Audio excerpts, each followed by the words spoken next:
Welcome to Just Talking About Jesus. I'm Jan Johnson, a seasoned believer who loves relationships and, just talking about Jesus. Hey friends, welcome to episode 11, where we have conversations with real people sharing their real faith. If you haven't done it yet, be sure to click the plus sign at the top of the podcast to follow so you can automatically be notified of the next episode. Today's guest is Angie Clayton, who was diagnosed with a rare 2 in a million condition called neurosarcoidosis. We'll hear how that has changed her mindset and has learned to rest in whatever God has for her. Angie has written a book called Peering into the Tunnel, An Outsider's Look into Grief. As Angie walked alongside a friend whose son died and 5 years later her daughter died, she learned how to be still and listen. She ends this episode with good practical advice.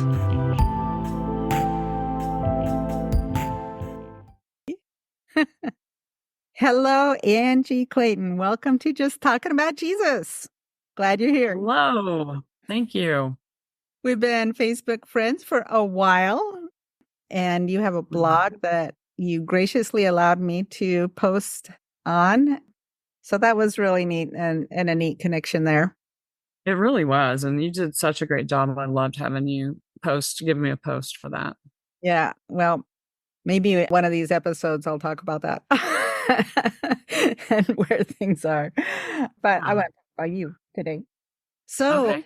Let's talk about me. Let's talk about you. We got a couple of things that we will maybe delve in today. And one of them will be some health issues and also some things about grief. So let's start with the health issues that you're going through. Okay. Well, currently I'm struggling with diagnosis, and the condition is called neurosarcoidosis. Say that 3 times fast. And it's really, really rare, like literally 2 in a million, which made me mad because wouldn't you rather be 1 in a million? But I'm not. 2 in a million will have to do. Well, you got a buddy in there somewhere. Somewhere. I wish I could find them. Maybe one of your listeners. I don't know. Anyway, it's a progressive neurological condition. And so when I got diagnosed with it, I was really quite sick. And thankfully I got to a doctor within a couple of months that figured out what was going on, which is highly unusual to get diagnosed as quickly as I did. So he stabilized me and possibly saved my life at that time. And I can look back now since I was 30 for sure. So the last 30 years, and see where I had all the symptoms, condition, but I was never diagnosed until about 5 years ago. So some of those are migraines, seizures. I've got lesions on my spinal cord and in my brain that cause all kinds of mishaps, misfirings, a lot of misfirings in my body, a lot of neuropathy and things like that. So that's where I am. Currently, I'm stable though. Nothing has gone drastically downhill in quite a while. So That's good. Yay. And so with all of that, have you had some fish shaking at God, or are you trying to figure out where are you? What have you gone through? It has really been, it's kind of like that, we're going to talk about grief later, but kind of like how that cycle of grief really isn't this neat little circle like we want to think it is sometimes, the denial to whatever, anger, depression, all that. It's just not that neat of a package. And this was not a very neat package for me either. And I wouldn't think I ever really shook my fist at God. I more was just like, I am going to figure this out myself. This is terrible. I'm going to figure it out myself. I'm going to make sure that I have covered every possible worst case scenario just to make sure that I'm miserable going forward every day for the rest of my life, is basically how I was handling it. And I was starting to struggle with depression, which I have anyway, but it got really bad. And thank God for my husband, truly. He finally made me realize what I was doing. And then when I realized it, what I realized is I was basically trying to be God. And so instead of letting God be God and being okay with whatever he has planned, I was trying to control it all. There's no control in this. And so that's how God does with me. He's like, oh, really? That's cute.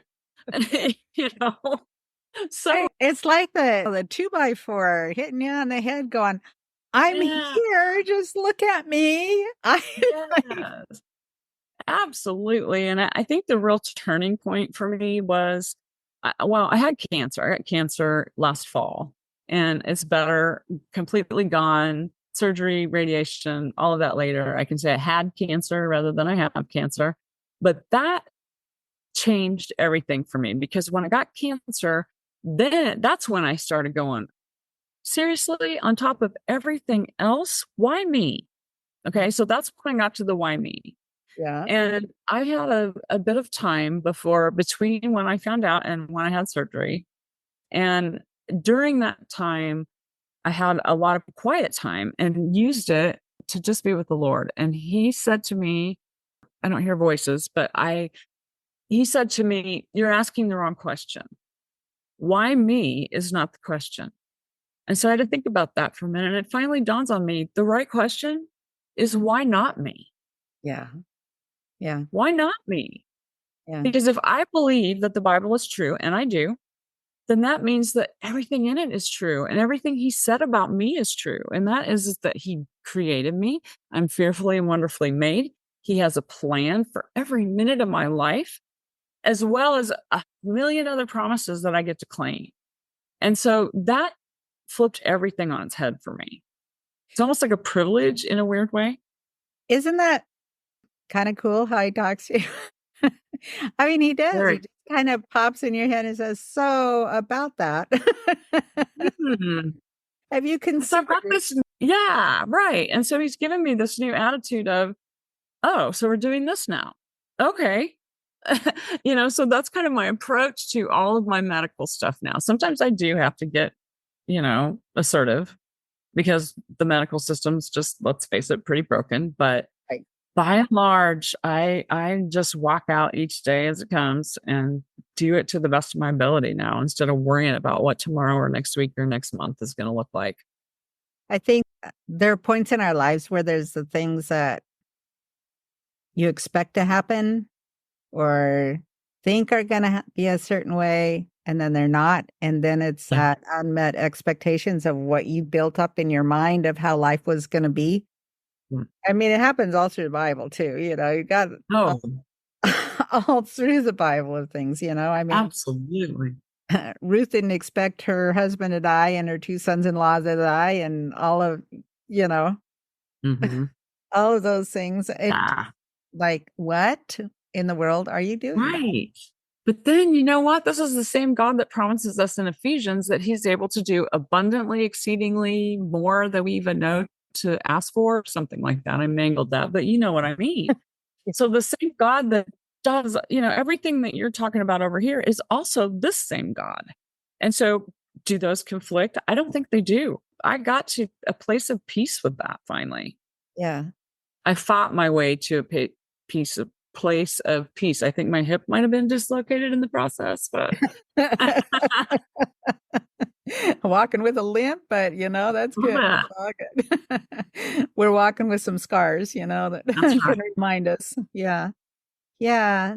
I think coming to that place of peace, it's not always just a supernatural peace. I mean, there is that too, but it's different when you've wrestled with him and tried to figure out the whys and the wherefore, and what am I supposed to do with this now?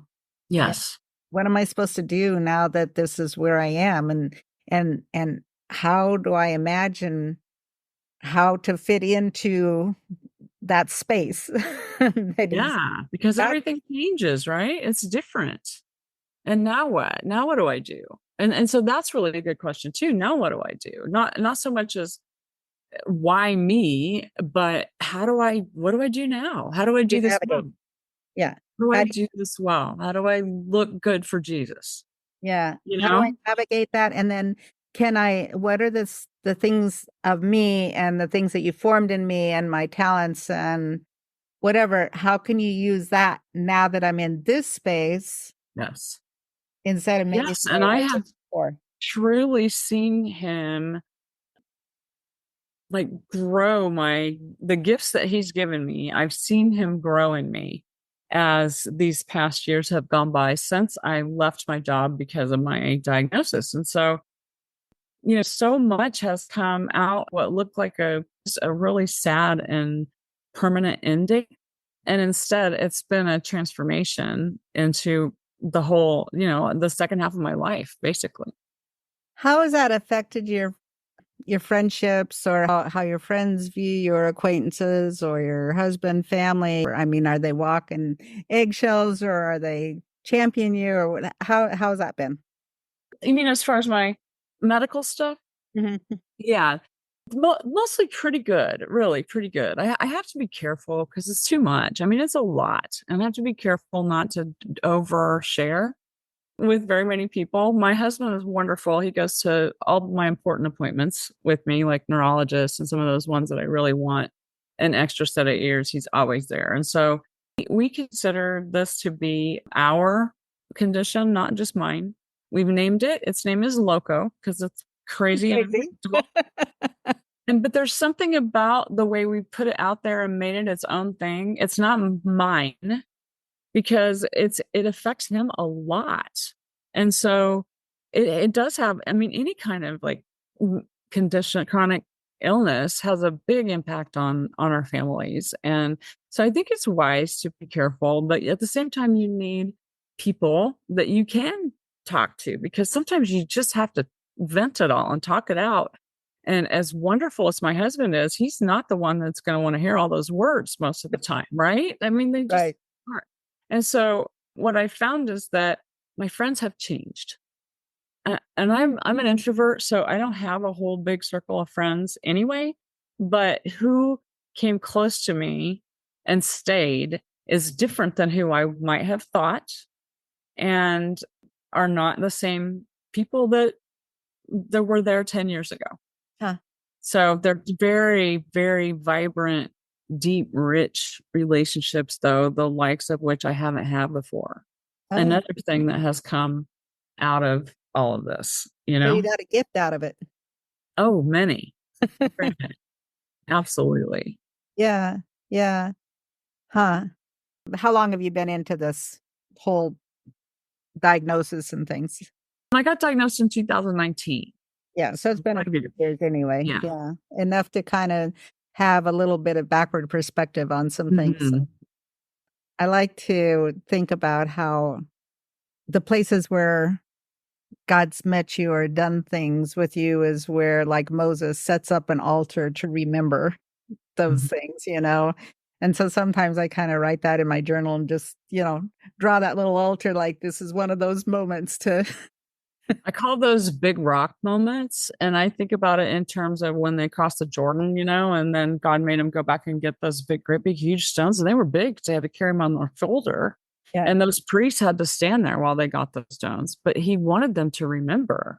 Yeah. And so I'm the same as you. I call them big rock moments, but they're in my journal. Is this a big rock moment? It might be.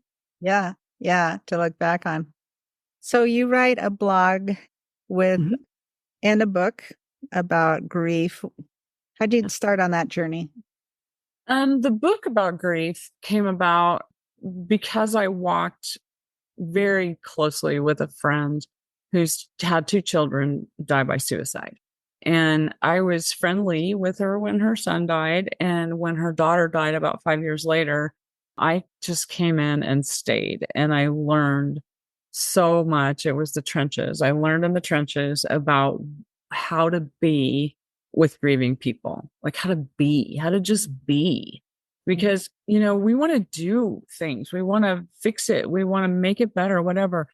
I heard this a long time ago. It stuck with me so much. We are human beings, not human doings. Mm-hmm. And wow, is that ever true? But it's much easier to do than to be. Yeah. And so anyway, I just came in close to her. And if you think about it, there's stigma and there's just a general discomfort. People don't know what to say, how to say it, what to do. And so mostly they just don't do or say anything and they just disappear. Kind of like what you were asking me before about, the relationships. And so, yeah, I started writing it. I just had to write it because it was so much. It was so intense and emotional for me. And I wanted to be good for my friend, but that meant I had to take care of myself. Otherwise, I'd get so caught up in all of that, sadness that I wouldn't be good to anybody. And so the way that I dealt with that was by journaling, by writing. And out of that came a book. And then last year, a second edition of the book, because since then, God has given me the opportunity to walk with quite a few people who are grieving. And it's been really cool. He never sends me more than one at a time, which is good because that's really all I can manage. But I say cool, that sounds like a bad word to use when you're talking about No. grief, but it's just been so incredible to get to do that. And I really do think of it as a privilege because I get to be right there close to a broken heart. And that's not something everybody gets to do. Most people maybe don't want to, but the raw broken heartedness of these ladies that I've walked with and to watch them return to life. Mm-hmm. No, have they moved on? No, that's a terrible term. Move forward, yes. Move on, no. Don't ever say that. I tell people that all the time. There's no such thing as closure when you have a great loss like this. There is justice, there is explanations, there are answers, but there is no closure. Mm-hmm. And so I just learned a whole bunch of stuff, like those few things I just threw out. And I thought, wow, I think I could go walk with broken, grieving people now, but I couldn't have before I went through all this. And surely there's things that people could learn, from what I learned when I went through all of this with my friends. And so that's where my book came from. And it's called Peering into the Tunnel, An Outsider's Look into Grief, because I was on the outside of all of those situations, but I saw it all because I was willing to come in close. And that's hard. You have to be brave to do that. And I'm not saying I'm super brave, but it takes courage to go in hard and fast to a situation like that. And it takes listening to the Holy Spirit. Well, I'll tell you what, when I went driving over there that first day when her son died, I just called her up and said, I'm on my way. And I'm driving over there going, Lord, really? I don't have any idea what to do, what to say. What do you say to somebody who's had a loss like this? And it was like Moses, right? And God's like, don't worry about that. I'll take care of the words. You don't worry about the words. That's my problem. And he did. And I did not know what to do or say when I got over there, but God saw to it that the right things got said and the right things got done in spite of me. Mm-hmm. Mm-hmm. What do you recommend for people? Like what are some things that people shouldn't do? Here's one that's pretty simple, but it's kind of a big thing. And that is, we are very well-meaning when we say this. If I say to you, Jan, I'm so sorry for your loss. If you need anything, please call me. Are you going to call me? No. No. Why? It's just hard to reach out, Too much. It's too much. You can't. So the grieving person is never going to take it. As well-meaning as we are, the grieving person is very unlikely to take you up on that offer. However, if you call them up and say, I'd like to bring you dinner this week, would Wednesday or Thursday be better? That they can usually manage. Mm-hmm. Yeah. Can I come clean your house for you? Exactly. And not even, I want to come clean your house. Would this week or next be better? I mean, so even being a little bit assertive about that, right. because in my experience, these gals, the women that I've worked with are just paralyzed. Right. And so they'd be like, oh yeah, that'd be great. Thank you. And then. Yeah. Can I pick up your kids for you? Yes. Can I take you to your next doctor appointment or whatever kind of appointment? Yes. Can I? Yeah. I know your kids are in baseball. When's the next game? Absolutely. And there's differences in the way people grieve depending on personality, but also between men and women. And so women are more likely to want care and comfort. They want you to come sit with them. You don't need to talk. You don't need to do a bunch of this mouth service. They don't need that. Men, however, are more likely to want you to go put gas in their car or mow their lawn or something much more Acts of practical. service, more acts of service. They see a lot more value in that, whereas the women are maybe going to find more value in the sort of social or emotional things. Not social is a bad word, but you know what I mean. More emotional type things. And so it's a trick to learn how to be quiet. Mm-hmm. I mean, Yeah. to really truly sit in silence is not easy.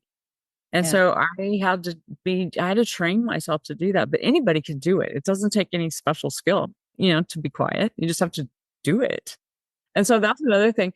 I guess I tell people all the time, yes, it takes courage, but you can do it, Yeah. right? Because this person is someone you love and you want to care for them well, and you know them. Just be who you are. Don't try to be something different. Be who you were to them before this loss happened, because that's the you they love and that's the you they want. Good words. So Yeah. don't be weird. That's what I would say. And then can I say one more thing about that? Because I feel like this is super important from all the mamas that I've talked to, especially. And that is, say their loved one's name.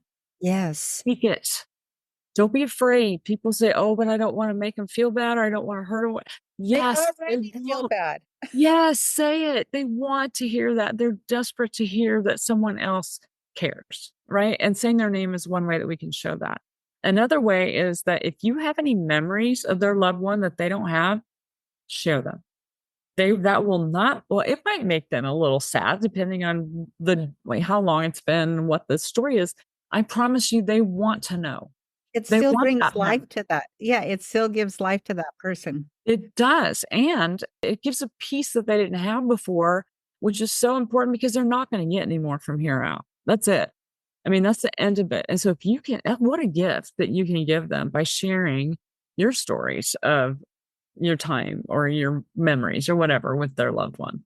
Yeah, totally. And if you don't, it's just like you can ask them to, hey, share some things about them that you just really loved, or what were some things that you laughed about, or to bring up, Yes. ask them questions to share the things Absolutely. Tell me about the time she sang the national anthem at the, whatever. It's things that you might know about, but weren't there for, but that are probably, good memories. And that's really good. I like that. That's a good idea. Mm-hmm. Good way to put it. Yeah. Yeah. So many things. And I think that probably you see God working in how his healing process is. Yes.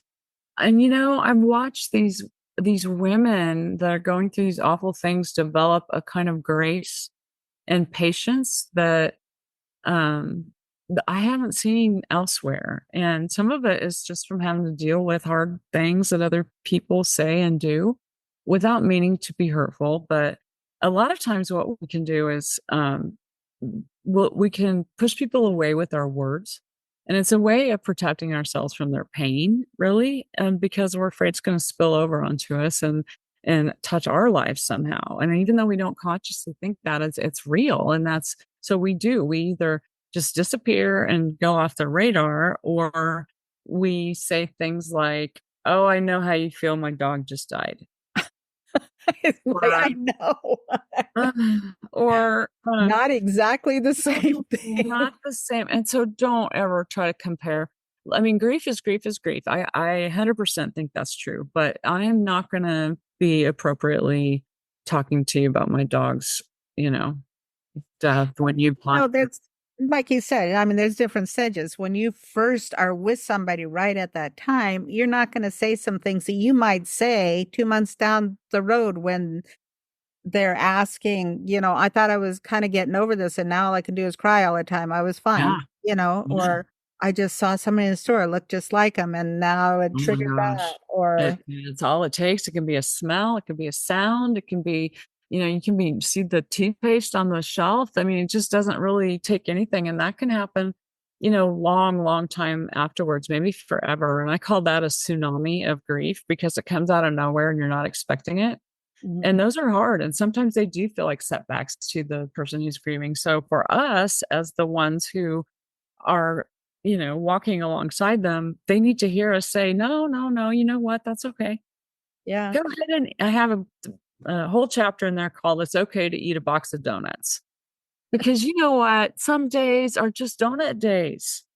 And you might eat them sitting in the bed, and that's okay too. Don't do that every day. That's not cool. That's not safe. That's not healthy. But you know what? Once in a while, a box of donuts in the bed, Yeah. okay. Yeah. Yeah. Or it's okay to get angry. Okay to get Yes. angry at them. It's okay to get angry at God. Yeah. And to feel that way, that's natural. It's just a Yes. normal thing. And what they're feeling and how they're feeling and how am I going to get Right. through this? That's all We have normal. to be very, very careful not to try to make them grieve the way we think they should be grieving because it's different for everyone. The like you said, we talked about kind of the stages. They're messy. There's no, it looks more like a 2-year-old scribble than this neat little circle you always see because you circle back around to anger and depression and all those things. And I do think the intensity of it usually gets better over time, but it's still intense and it still happens and it's still hard. Mhm. So yeah, the other thing I was going to say about using our words to push people away is that, and this is maybe touchy, but I have to say it. Sometimes we do that with scripture. We come up with a verse that we think is just right for the situation. And I'm going to say to you, Jan, who have just lost a dear loved one, you can do all things through Christ who strengthens you. Okay, is that true? Is it helpful? Is it true? Yes. Is it helpful? Yeah. At that moment, is it helpful? Yeah. No, it is not helpful. And it's not that they don't necessarily believe that it's true or know that it's true. At that moment, they are not feeling that. And all that feels like is judgment to them. Yeah. So we have to be careful not to come across as being judgmental of the way that they're doing their grief walk. Mhm. Yeah, or expecting people like a year later to just get over it. That's right. What's the matter with you? Why are you're still grieving that? Seriously? Yeah. Yeah. Yeah. And I mean, I think for those of us who do a lot of this kind of walking, we have to also be aware of when something's getting unhealthy. When your friend or family member or whatever is going down a path that you can clearly see is not going to be helpful or healing to them, Mm. then you do intervene. But short of that, no, Yeah. just let them do it their way and love them through it. Yeah. Yeah. I want to talk a little bit about grief, not of a death, but of Mhm. a death of what you thought was going to happen. Yeah, death of a dream. Let's talk about. There's so many other things. I lost my job. I'm grieving that. I thought I was going to move here and that didn't work out. So now where am I? I just, those other Yes, things. they are. They are all griefs, the legitimately grief worthy. And I would never say, "Oh, you shouldn't. What's wrong with you? So what? You had to move. Big deal. Big deal." And what's a big deal to me might not be a big deal to you, but I need to respect that it is a big deal for you, because I don't know what has happened prior to that, or what's coming for you, or what's around the bend. Miscarriages, fertility problems, huge grief there, job loss, huge grief, parents, that are aging or that you're having to take care of, a lot of sadness, Estranged kids. estranged kids, very painful, so painful. And, those are some of those things are really touchy and people don't want to come near it. And so we need to, the rest of us who are willing, we need to do it because we need each other. And we just need to identify it as grief, and which still has all the same stages of things. Yes. Yes, it does. I mean, you're going to find yourself in one or the other of them probably at any given time, but, it's not neat, but it is a process, no doubt about it. Yeah. Yeah. Um, I really appreciate what you've gone through to get to the point where you are to understanding this. I mean, those are some of those things that we don't want to be thankful for, but I guess we are, aren't we? Yeah. Yeah. And I think I said this to you before we started, Jan, is that some of this stuff just feels like a privilege to me. I mean, it looks hard from the outside looking in, and I don't want to just be dismissive about that, but it is a privilege to get to, I mean, these are some sacred, holy spaces that God is letting me inhabit sometimes with people. And I wouldn't trade it. I wouldn't trade it. And I think some part of that is God knowing the real desires of your heart and who you are, Yeah. that he places you in all those situations. Yeah. Yeah. Sometimes you're just like, God, what again? Really? Yeah. Yeah. But I'm never sorry. I'm never sorry just when I say yes to those things. Yeah. Yeah. Angie, thank you so much. Tell us Thank where we you. can find you, or some people could contact you. Sure. Easiest way is through my website, angieclayton.net. You can email me through that, or just directly Angie@angieclayton.net. And I'm also on Facebook. I have an author page there. So any of those ways would be great. I'd love to hear from anyone. Yeah. Yeah. Okay. Thank you so much. Thank you. I hope you enjoyed this episode. Some Angie quotes that stood out to me were, "You're asking the wrong questions. Not why me, but why not me? We are human beings, not human doings. Women are more likely to want care and comfort. Men are more likely to want practical acts of service. It's a trick to learn how to be quiet. Isn't that the truth? We have to be very careful not to try to make them grieve the way we think they should be grieving. And the best advice ever, say their loved one's name." I'll have links in the show notes for her website, angieclayton.net, where you can read her blog, and also a link to her book. If you would like to receive my weekly newsletter, there's a link on my website to sign up. There I'll give more information about the guest and links. The website is justtalkingaboutjesus.com. And could you please do something for me? I'd love it if you'd click the stars and give me a 5 to 6 word review. Doesn't need to be long, but just let me know what you think of it. It also helps other people see if this is one that they want to listen to. And if you enjoyed this episode, share it with someone who might be blessed by it as well. And now, Revelations 21:4. "And God shall wipe away all tears from their eyes, and there shall be no more death, neither sorrow nor crying, neither shall there be any more pain, for the former things are passed away." Psalm 56:8. "You keep track of all my sorrows. You have collected all my tears in your bottle. You have recorded each one in your book." I look forward to sharing another life-changing conversation with you again next week.